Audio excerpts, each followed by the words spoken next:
الحمد لله الحمد لله خالق الوجود من العدم وجاعل النور من الظلم ومخرج الصبر من الألم وملك التوبة على الندم فنشكره على المصائب كما نشكره على النعم ونصلي على رسوله الأكرم ذي الشرف الأشم والنور الأتم والكتاب المحكم وكمال النبيين والخاتم سيد ولد آدم الذي بشر به عيسى بن مريم ودعا لبعثته إبراهيم عليه السلام حين كان يرفع قواعد بيت الله المحرم فصلى الله عليه وسلم وعلى أتباعه خير الأمم الذين بارك الله بهم كافة الناس العرب منهم والعجم فالحمد لله الذي لم يتخذ ولدا ولم يكن له شريك في الملك ولم يكن له ولي من الذل وكبره تكبيرا والحمد لله الذي أنزل على عبده الكتاب ولم يجعل له عوجا والحمد لله الذي نحمده ونستعينه ونستغفره ونؤمن به ونتوكل عليه ونعوذ بالله من شرور أنفسنا ومن سيئات أعمالنا من يهده الله فلا مضل له ومن يضلل فلا هادي له ونشهد أن لا إله إلا الله وحده لا شريك له ونشهد أن محمدا عبد الله ورسوله أرسله الله تعالى بالهدى ودين الحق ليظهره على الدين كله وكفى بالله شهيدا فصلى الله عليه وسلم تسليما كثيرا كثيرا أما بعد فإن أصدق الحديث كتاب الله وخير الهدي هدي محمد صلى الله عليه وسلم وإن شر الأمور محدثاتها وإن كل محدثة بدعة وكل بدعة ضلالة وكل ضلالة في النار قال الله عز وجل في كتابه الكريم بعد أن أقول أعوذ بالله من الشيطان الرجيم واقصد في مشيك واغضض من صوتك إن أنكر الأصوات لصوت الحمير رب اشرح لي صدري ويسر لي أمري واحلل عقدة من لساني يفقه قولي واللهم ثبتنا عند الموت بلا إله إلا الله واللهم اجعلنا من الذين آمنوا وعملوا الصالحات وتواصوا بالحق وتواصوا بالصبر آمين يا رب العالمين. Today, inshallah, I'm going to try to conclude our brief series on khutbahs related to the counsel that Luqman radiallahu anhu gave to his son. That's recorded in the Quran from ayahs number 12 all the way to number 19. Today I'll try to talk a little bit about the final phrase in this advice. And that phrase is, we covered part of it, or part of it was covered because it's all one ayah. But the first part of this ayah we talked about in some detail in the last khutbah. When Allah says, in the words of Luqman, He tells us, He communicates the advice saying, وَقْصِدْ فِي مَشْيِكَ be intentful in your walk, or be balanced in your walk. So we did address that and how that is actually a pretty comprehensive statement, not just about having purpose, having clear goals, having limited milestones so that the larger goal that you want to accomplish is tangible because it's about the steps that you're going to take. One thing I didn't address there is the pace, because a lot of scholars actually did talk about in this ayah, don't walk too fast and don't walk too slow. That al-qasd fi mashi is actually a balanced pace of walk, which represents a few things too, because sometimes there are things that require immediate attention. They are urgent and you have to get to them right away. And there are other things that, you can only do them at a slow pace. You can only do them one little bit at a time, right? So there are things that are short-term, long-term. There's things that are urgent priority. There are things that are supposed to be done over time. Think of it like this. Think of, for example, medication. There's a prescription for medication, but there's also a time, right? So you can only take it every so many hours or every so many days and this much dosage. But if you say, well, I just want to get better, I want to finish the bottle, I'll just get better, you're killing yourself, right? If you take too much too early, that's not the prescribed time for it. So the idea of qasd fi mashi also includes doing things at in balanced proportion. And it also includes when you have not too fast and not too slow, because when you speed up and exhaust more energy in one thing, you're maybe taking energy from something else. Allah created human beings with multiple entanglements. I have obligations to people in my life. I have obligations that are financial in nature, social in nature, legal in nature. I'm being pulled in many things. So any one of us, especially as we go closer and closer towards adulthood, but even as children, we have a bunch of things we need to get done. Whether it's school assignments, whether it's work we have to finish, whether it's letters we have to open up in the mail, whether it's, the plumbing needs to get fixed in the house, or the trash needs to get taken out, or, I need to finish this letter, I got to finish reading that book, etc., etc. There's things that are just on our plate, right? And al-qasd fi mashi is powerful advice in that Luqman is telling his son radiallahu anhu, that you have to have a balance in what you go towards, because what happens often is, I really like doing some things. Other things are not that much fun. So, going through the bills is not a lot of fun. But, maybe I really enjoy memorizing Quran. And memorizing Quran is a lot of fun for me. I really enjoy it. So what do I do? The things that I enjoy doing, I don't even realize I'm spending extra time doing them, which feels good. But guess what? There were some other things that are not as enjoyable, like doing the dishes, right? Like doing the other chores, other tasks that needed my attention, and they're not getting done, right? And on a more serious note, for example, for heads of a household.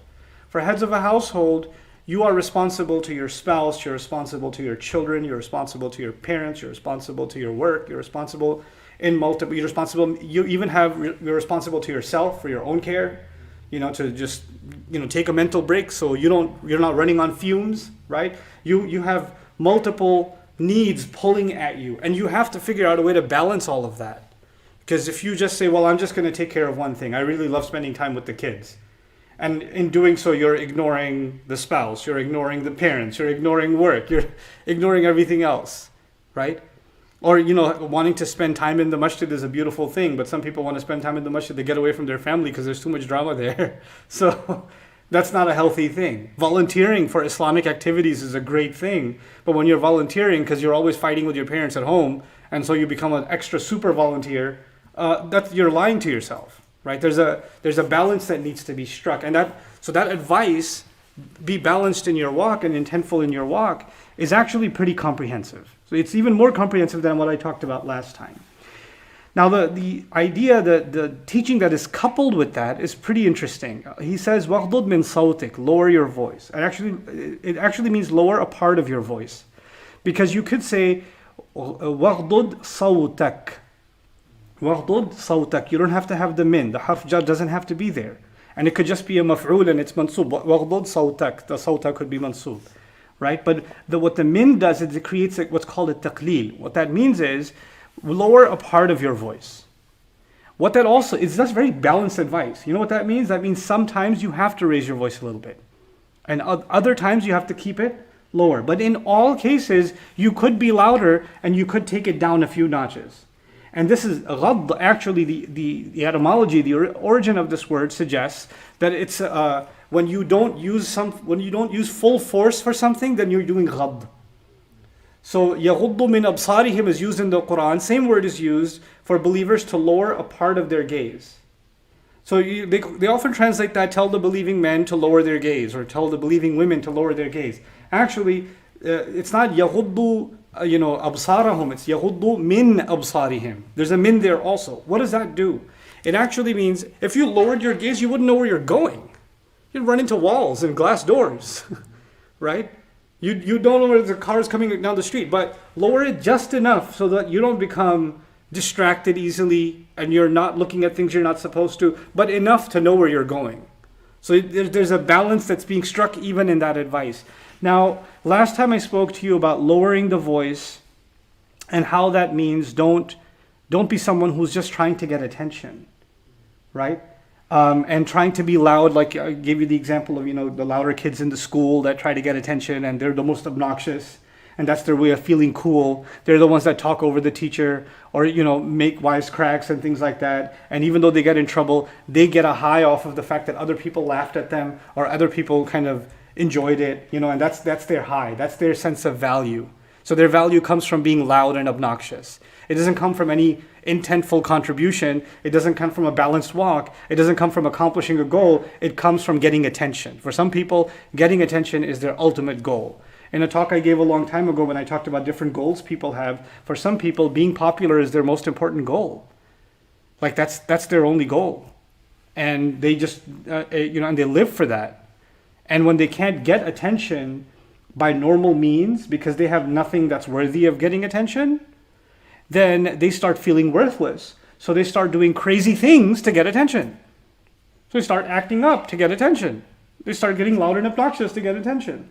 And it's interesting that our voices are no longer just, voices that are heard over the ear. Our voices now in this new age are extended by means of our fingertips on our mobile devices. They're extended by means of comment sections on social media. They're extended by quick videos and, TikToks or, whether it's Snapchat or Instagram or social, Facebook or whatever. How much of that is a need for attention and how much of that is purposeful? Just think about that, right? And how much of it is, man, if we make this kind of video, it's going to go viral. Meaning the intention behind it is viral attention. That's the intention. The goal of it is that. That is not purposeful. That has no purpose. And so he says, be balanced in your walk and then lower your voice. In other words, don't exert the energy of expressing yourself. Don't exert that energy until there's purpose to it. And when you do exert energy in expressing yourself, saying something, then you don't have to be so loud. You don't have to overpower others, because here's the beautiful thing. Like minds, right? When you're around obnoxious people, loud people, purposeless people, then the only way you can be heard is by screaming louder than everybody else. That's the only way you can be heard. But if you're surrounded by people that are all working purposefully, then they're all quiet and busy working. You didn't have to raise your voice. You can speak in a normal tone, and because what you're saying is purposeful, other people that are purposeful can just hear what you have to say without being drawn by other theatrics. You see? So the idea here, it's one thing leading to the other. Put yourself in an environment where you don't have to raise your voice.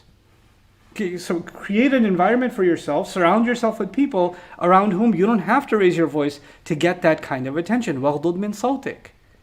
But غَضُّ الصَّوْتِ is also about controlling temper, because when else do people raise their voices?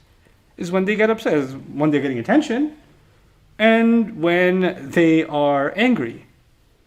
And this is also an ayah implicitly, of course, telling a young man, because at the age of youth, when you become a teenager, when you become a late teen, when you become more and more, you come into your puberty, you discover your own independence as a young adult, then you start acting very angry. You get upset very easily.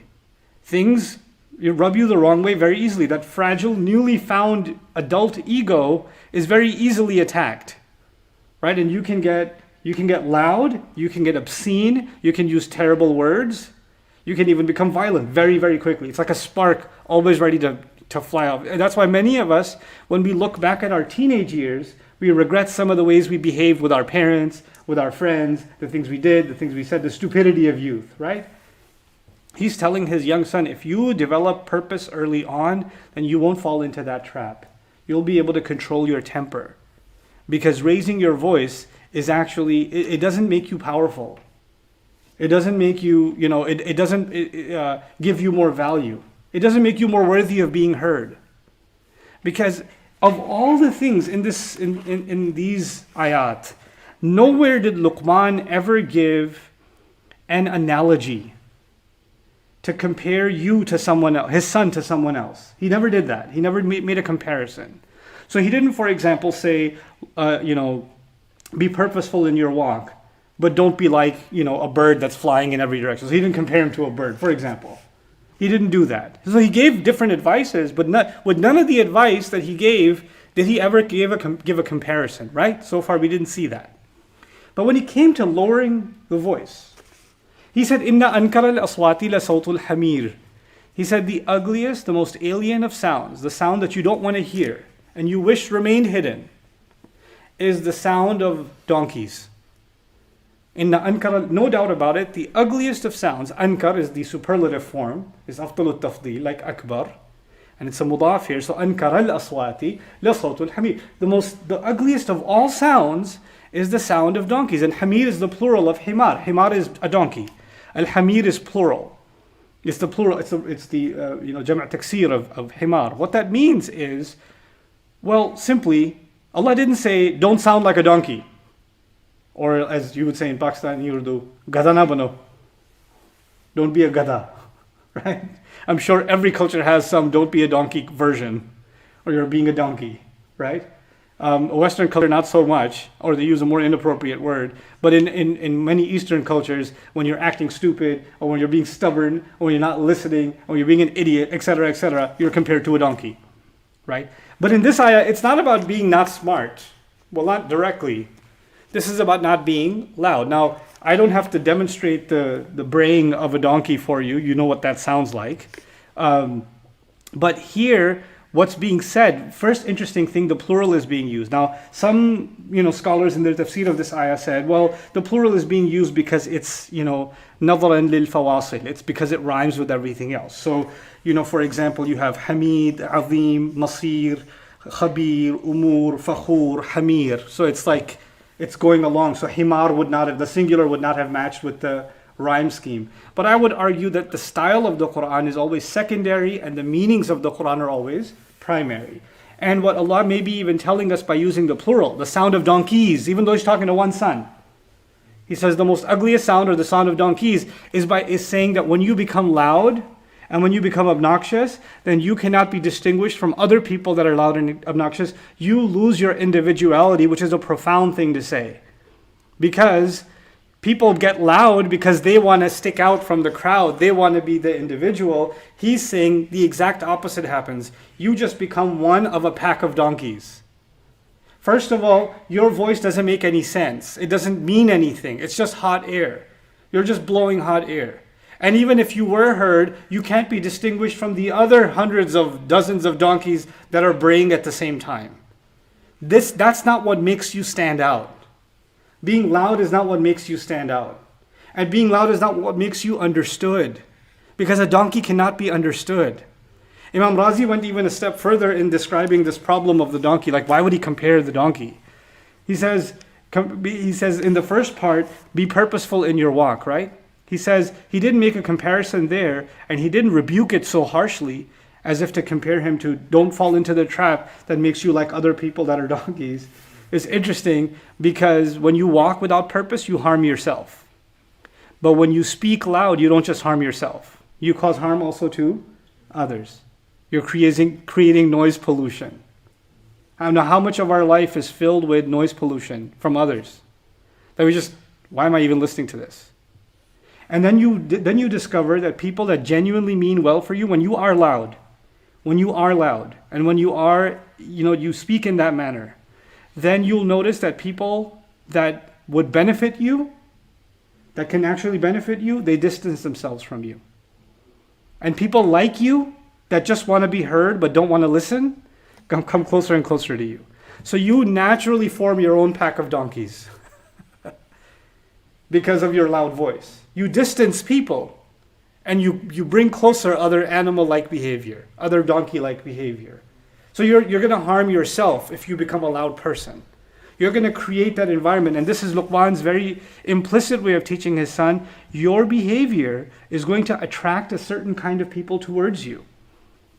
But the way you act isn't just about you. It has a gravitational force field, and a certain kind of people are going to want to be a part of your life. And other people will be repelled by you. They'll be pushed away from you. It's interesting also in the Quran that the donkey analogy has been given elsewhere. It's been given in Surah Al-Jumu'ah. كَمَثَلِ الْحِمَارِ يَحْمِلُ أَسْفَارًا. It was described of some of the scholars of the Israelites that were given the burden of the Torah and they didn't carry it, that they're compared to the donkey that is carrying loads of books. It's carrying loads of books.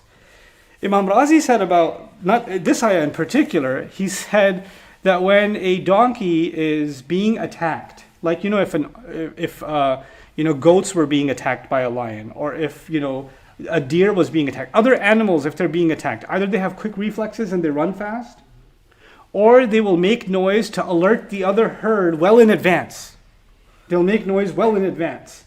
But donkeys are the worst in protecting themselves from predators because they don't make a noise until their neck is grabbed or until it's almost grabbed. And they make the same noise in the state of emergency that they make without any purpose. Like they could just be standing there, nothing's going on. A horse will stay quiet. A horse will start making noise and you'll come out and check, is everything okay? A dog might start, the pet dog, the trained dog might start barking all of a sudden, and you say there must be trouble. The chickens will make noise all of a sudden really loud. Oh, there must have been a fox in the den. You understand?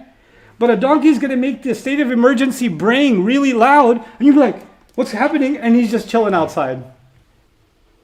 Like he used the energy of the loud voice for something that had no purpose. And you know what happens then? When his loud voice actually means that there's an animal attacking him, nobody cares. Because this statement is also telling us, for some people, everything is a big deal. Listen to this carefully. For some people, everything is a big deal. Everything is worth yelling and screaming. Everything is worth going off the top of your lungs. All caps. Pitchfork in hand. Everything is a moral outrage. And when you're mad about everything, then basically you put value on nothing. You put value on nothing. You have to, Waghdud min Sawtik is very powerful because we can't just be outraged and angry and extreme in everything, because then things that actually matter and things that don't matter have been put on equal value. Because you only have so much volume you can raise. So that should be stored for actual emergencies. That should be stored for actual things of value that deserve a kind of outrage. Where it should be met, where it should be raised to some extent. Even then it's controlled and it's tempered. And so inna ankara al-aswati la sawtul hamir is a pretty powerful, wisdom pertaining to communication. The way in which we communicate. The way in which we express anger. Because if you get angry about everything, then you start getting labeled by everybody else as, man, this person's always angry. They're always mad. You know what? Oh, you're mad about that too? Oh, what's new? They're always mad. And now when you're mad about something that you should be mad about, it didn't actually get heard. Nobody heard you. Because you know what? Because your voice is your sounds are as meaningless as the annoying sounds made by a donkey. Oh, there they go again. There they go. That's all it becomes. So it only ends up harming you. Look at the irony of that. The one who's trying to be the loudest, to be the heard most, is actually heard least. The one who tries to be understood most by their loudness, is the one understood least. Now apply that as a principle. I apply that as a principle. You apply that as a principle to how we express ourselves in this new world. In this new socially isolated world that we find ourselves in. Some of us are in our apartments or our homes, limited to a few people that we are engaged in our family, or in a very limited circle, right? We're quarantined. But even in that environment, we're actually still accessing the entire world online, aren't we? Constantly. So we're actually exposed to millions of people at any given moment. Anything you're consuming, there's a comment section, there's a way to engage, there's a way to interact with people constantly. If you and I understand this principle, then we have to measure our response and measure the kinds of people we're inviting before our eyes and our ears. Like, who has access to our eyes and our ears? And what kind of things leave our fingertips? What's leaving our fingertips? What kind of commentators have we become? Have we become, people that are loud about everything? Like, imagine, I'll speak, modern lingo for a second. If you have a friend who's always text messaging all caps, right? All they do is text message all caps. Then if one time there was an actual state of emergency and they're really mad and they texted all caps, would you know that they're mad? No. That's all they do. They're always all caps. They don't know anything else. So they're just playing. It doesn't really count. So we have to make our communication tempered and measured, and this is part of living a balanced life. Being able to communicate in that way. So I pray that Allah Azza wa Jal makes us effective communicators and balanced communicators, and doesn't make us like the fray of the herd of donkeys that are just braying and our voices aren't rising above them all. Barakallahu li wa lakum fil Qur'an al-Hakim wa nafa'ani wa iyyakum bil ayati wa dhikr al-Hakim. الحمد لله وكفى والصلاة والسلام على عباده الذين اصطفى خصوصا على أفضلهم وخاتم النبيين محمد الأمين وعلى آله وصحبه أجمعين. قال الله عز وجل في كتابه الكريم بعد أن أقول أعوذ بالله من الشيطان الرجيم إن الله وملائكته يصلون على النبي يا أيها الذين آمنوا صلوا عليه وسلموا تسليما. اللهم صل على محمد وعلى آل محمد كما صليت على إبراهيم وعلى آل إبراهيم في العالمين إنك حميد مجيد. اللهم بارك على محمد وعلى آل محمد كما باركت على إبراهيم وعلى آل إبراهيم في العالمين إنك حميد مجيد. عباد الله رحمكم الله اتقوا الله إن الله يأمر بالعدل والإحسان وإيتاء ذي القربى وينهى عن الفحشاء والمنكر ولذكر الله أكبر والله يعلم ما تصنعون. أقم الصلاة إن الصلاة كانت على المؤمنين كتابا موقوتا.